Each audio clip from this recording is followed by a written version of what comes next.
तर नमस्कार मित्रांनो, शेतकरी ब्लॉगमध्ये आपलं स्वागत आहे. तर तुम्हाला मी दाखवतो सूर्यदेवाचं पहिलं दर्शन दाखवतो मित्रांनो. तो पाहू शकतो मी सूर्यदेवाचं दर्शन. आपण इथं सूर्याला पहिले नमस्कार करतो मित्रांनो, सूर्यदेवाला.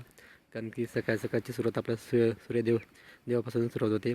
कारण आपल्या सूर्यदेवापासूनच सगळं काही आपल्याला हे काही मिळतो. कारण की सूर्यदेव हा सकाळी निघाला आहे आणि आता निघत आहे, पाहू शकतो तुम्ही.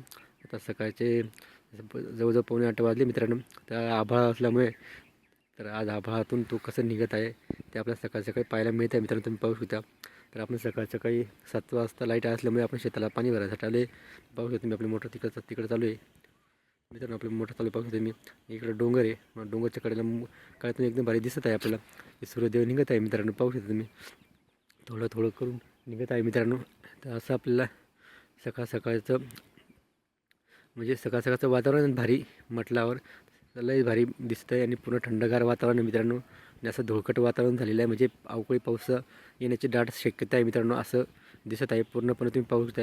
एकदम धुळकट वातावरण आहे आणि आभाळ पूर्ण भरून आलेले आहे की आता हे पाणी येऊ शकतो. असं अवकाळी पाऊस येण्याची दाट शक्यता आहे मित्रांनो.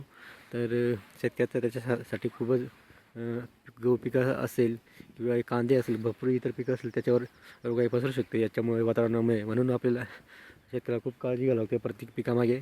आणि खूप काही कष्ट सहन करावं लागते आणि खूप काही त्रास भोगावा लागतो शेतकऱ्याला. तरी तो मागं हटत नाही, आपल्या कामामध्ये पुढे राहतो मित्रांनो. फरक एवढा आहे की त्याला हमी भाव मिळाला पाहिजे प्रत्येक पिकाला, हिची आपल्याला अपेक्षा मित्रांनो. तुम्ही पाहू शकता सूर्यदेव आपला पूर्ण निघाला मित्रांनो, पाहू शकता तुम्ही.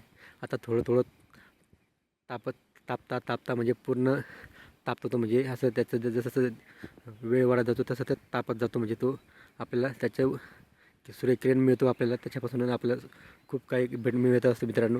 म्हणून सकाळी सूर्यदेवाला आपण नमस्कार केला. तर मित्रांनो, भेटूया अशाच पुढे छान व्हिडिओसाठी. तोपर्यंत मित्रांनो, जय जवान जय किसान.